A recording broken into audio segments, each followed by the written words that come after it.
Hey guys, sorry, I was busy dyeing my hair, and I'm gonna speed this one up as well because it's kind of a long story and it won't fit in the one video that I need to post. So anyways, girl gotta live her life. Yesterday I went to Jade dimsum in Mississauga, and I'm sure most of you guys have seen my previous videos already. I explained it in Chinese, but here it is again in English so that everybody can hear the whole story. I went there with my family and we had lunch for dimsum, and we ordered everything up front. So at the very beginning we ordered everything we needed to eat. We didn't add anything else, and we finished eating and realized that the meatballs were not.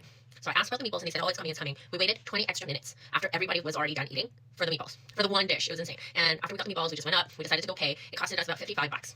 And I gave them a $100 bill in cash, and they gave me $45 in change. I left the $5 there as tip, and the lady was like, no, you can't leave. You need to give an extra $5. This is not enough of a tip. So I'm like, no, that's not how this works here. Okay, in Canada, there is no such law, there's no such regulation stating you need to pay an additional whatever tip, or you need to pay a certain percentage of tip. Here in Canada, I don't know how it works in your country, but here in Canada, if the service was good, you pay a little bit extra for the tip. If the service was bad, you either don't pay a tip if you don't feel like it, or you pay less of a tip, right? I left a tip there. So it's not as if I didn't pay a tip at all. I was nice enough to leave a tip at all. And she's like, oh, you can't leave this. This is Canada. And she refused to speak Mandarin to me. So I speak Chinese. And I was trying to explain the situation to her and ask about what is going on. She's just fighting with my mother-in-law. Like, really? You're just going to push around an old lady like that? I'm not standing for that at all. So I stood up for her. And I was trying to get the story straight with the lady at the cash. And she's like, I don't speak Chinese. She's from Guangdong, which is in China. She speaks Chinese, okay? And she wouldn't speak Cantonese to anybody. She wanted to speak English only. Like, how does that even make sense? You work in a Chinese restaurant, you are Chinese, you are servicing Chinese people, you refuse to speak Chinese. Really? And so I'm like, okay, I'm fluent in English, I got no problem with that. Here in Canada, there's no regulation. Again, I explained to her there's no regulation stating it's mandated to pay a tip at any point in time. And she's like, this is Canada, not China.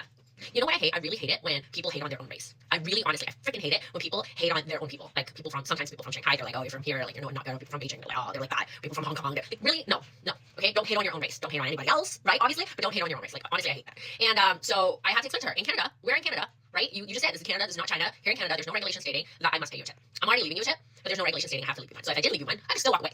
Because the service was crap anyways. We had to wait an extra 20 minutes just for meatballs. Like, just for meatballs? Really? You guys probably forgot our order.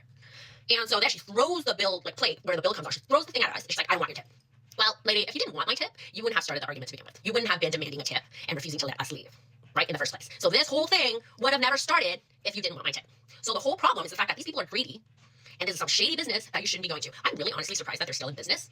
But Mississauga, Jade dimsum, don't go there, honestly, because the place is dirty, their service is crap, and they demand a tip. Like, they demand at least a 15 to 18% tip. Really? They don't deserve it.